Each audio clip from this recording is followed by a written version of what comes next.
Day 3 of making the ultimate recovery / mobile van. Plastic primer time.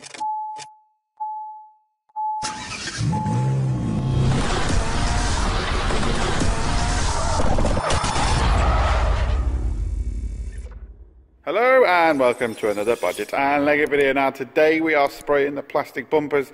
I've just come in today and they're all on the floor. Now someone else has obviously been in here. The guy is still away, so I'm not sure who has been in here. But anyway, it doesn't matter. We've now got to put these back in the spray room, rub them down again, panel wipe them down again and get them ready for paint. Because I'm a day behind already and I've got to get this also primed, a bit more etch primer and actually primed, and then once we've done that and this, we can actually paint them. Sorted.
Right, we are ready to undercoat. Now, yes, I know I'm not wearing the correct suit.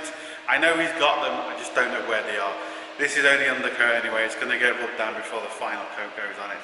So we're going to spray it like this. We've got all special fans and obviously everything in the booth. I'm going to wear a mask, but I'm just not wearing the actual overalls. But it is what it is. At the end of the day, it's my vehicle, so I don't understand why people get so thinking in the comments. Don't know the procedure to spray his particular undercoats, because there is different ways of spraying different stuff. I'm not used to the stuff he's got. I can't get hold of him, so I'm going to put a dust coat on, I'm going to put a second half coat on, and then maybe 2 fuller coats. That's what I'm going to do. It should be okay, and yeah, I'll film as much as I can. I don't know how much I can film because I don't want my camera to get destroyed with paint, but we'll see.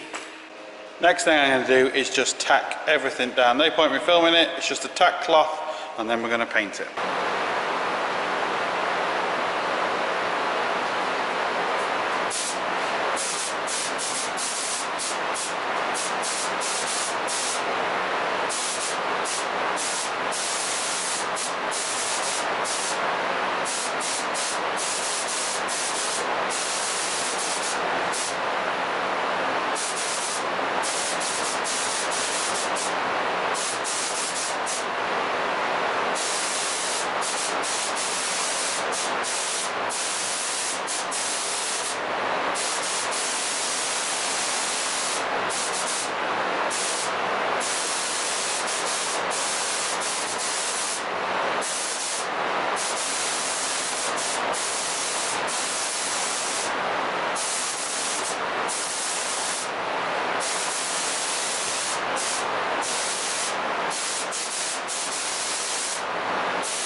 It's all undercoated.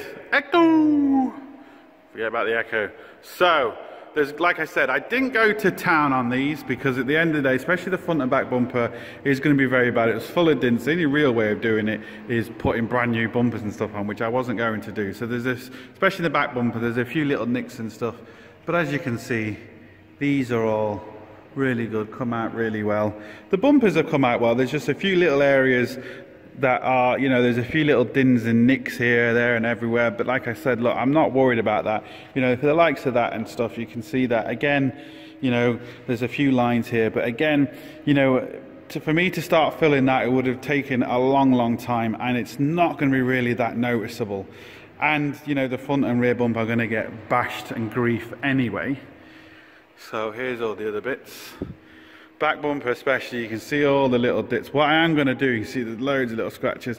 I might put a piece of metal in the middle for the dolly so it doesn't, when it comes down, it just doesn't scratch the paint straight away. So I'm going to put some checker plate in the middle for the dolly, I think, just because, you know, a lot hardware. And I might even just put some checker plate all the way across the top. I don't know yet. I'm going to do something like that just to kind of protect it. So maybe checker plate all the way across the top and a little bit down here. We'll see. But everything else has done lovely. All undercoated, plastic primed. Yes, I knew I hung these a little bit weird because they were blowing everywhere, but as you can see, we've still got a really good even coat across them all. So what's going to have to happen now is these are going to have to dry. I'm going to have to rub them down, get them ready for paint. I've still got to do the van. I've ran out of etch primer. So I've got to etch prime the rest of the van and got to do the roof, and then I've got to 2-pack primer the van, rub it down, and then we are ready. So hopefully, I've got to go now. Sean's helping me again tomorrow, so by the end of tomorrow this is what I hopefully get done. So hopefully by the end of tomorrow all this is going to be etch primed. It's all going to be 2-pack filled, not filled, but 2-pack primed, and then the roof's going to be done, and then we can rub this down and rub the plastics all down together, and then it's ready to spray. So hopefully by the end of the day tomorrow this is going to be ready to be sprayed. And yeah, still a good bit of work to do, but 2 of us here should easily be able to crack on with this tomorrow. Sorted. Right, it's the next day, but technically still the same day as regards the hours I've worked, if that makes sense. I'm here on my own again. Now, there's a few things I didn't take off, door handles and stuff, so I know I'm going to get grief in the comments, but it just is what it is. Time and everything just didn't have chance, and they're a nightmare to get off anyway. Now, I'm more or less ready for undercoating. That, all you can see there now is just etch primer. I need to put 2-pack undercoat on this high build, especially the areas that I've rubbed down, just in case there's any slight little pinholes, and just rub it down, give it a nice flat base to actually spray. So as you can see, we're all masked up. Still got to do a few other little bits and finish off that, finish off a few little bits on the van, and then I will do a time-lapse on the back. Now, I've done time-lapse on the other videos because people didn't like the music. They said just leave the background noise in. I personally think it's boring. I've done it, I don't like it, but I'm damned if I do and I'm damned if I don't. I get grief for doing it, I get grief for not doing it. So we'll see how much grief I get for not doing it this time. I'll do a time-lapse of me doing the rear, and then we can get ready to undercoat this bad boy. Right, I can't do a time-lapse of me masking the back of this up because I've actually locked the camera in the van. So it's all masked up. I ain't ripping it all off just to mask it. It's just masking. It's going to be really boring to watch anyway. I'll show you once I got it done, but yeah. So that was a bit of an upsie. Right, we are done. Just got one final panel wipe to do. So I've got to panel wipe the whole thing. I might do it a couple of times just to make sure. Then we can actually undercoat. I'm going to undercoat the full back. I'm going to undercoat the full side and just kind of do all the patches then. You can mask up slightly differently so the overspray doesn't get over, but I'm going to be rubbing this completely down all over again anyway, so I don't mind the little kind of splashes of overspray on it. It is undercoat after all, and the whole van is going to be rubbed down. So I don't want to mash too closely, I don't want any hard edges. So, I know people are going to say, well, that's not the right way of doing it. At the end of the day, it's my van, it's going to be brilliant. It doesn't matter how you do it, as long as the finished product is correct. This will be. So, that's it really. And yeah, then what we're going to have to do is wait for that to dry, obviously, and come back the next day, do the roof, and then we're ready for the final colour. Well, I say that, we then have to rub down all the undercoat, we have to rub down all the plastics, and then we are ready for paint. Actually no, then we have to panel wipe everything and mask everything up again, and then we're ready for final paint, and then we have to put it all back together again. So there's a lot of work still left, there's a lot of work done, and that's it, sorted. Right, next job is a tack cloth. It's all been rubbed down again, panel wiped down, and I'm going to tack the whole van, and then we're going to undercoat it. Right, the fans are still going, so hopefully you can hear me, but we've got it completely undercoated now, so we have to wait for this to dry. It's absolutely smooth, even no runs. If you start getting runs in undercoat, maybe you shouldn't be spraying, because yeah, this is vitally important for your top coat. Once you get a run, there's no real way of taking it out. I don't care what anyone says. In certain lights, you'll always see it. So, it's completely done. We gotta wait now, literally for the next day, because I can't do any more with this today. And look at that. Absolutely beautiful. Sorted. Right, so that is it. Undercoated. Just got to let this bad boy dry, rub it down, remask it, paint it, rub all the plastics down, paint them, and then essentially put it all back together again. So, look at it. It's done. Considering the time that I've spent on it, I'm doing really quite well.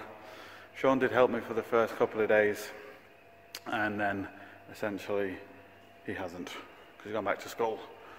So, not going to show the rubbing down of it and the remasking, there's no point. So we're going to rub this down, got to do the roof, we'll do that, rub this down, do the roof, and rub down the plastics. I'll have all that done in another day. Not going to show that because it's just rubbing down, it's just going to be boring. And then mask it up and paint it.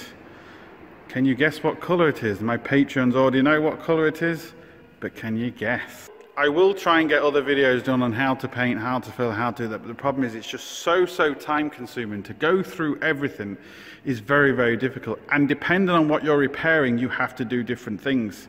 And it's just a massive process, very difficult to film, to get a lot of information in there, and it can be quite boring if you're not really into it. So yeah, I will try, but we'll see on future videos. So look, as always, hope it helps. Please like, share, comment and subscribe. Don't forget, links up here, links down below, but most importantly, don't forget, get your hands dirty. See you for the next one. Sorted.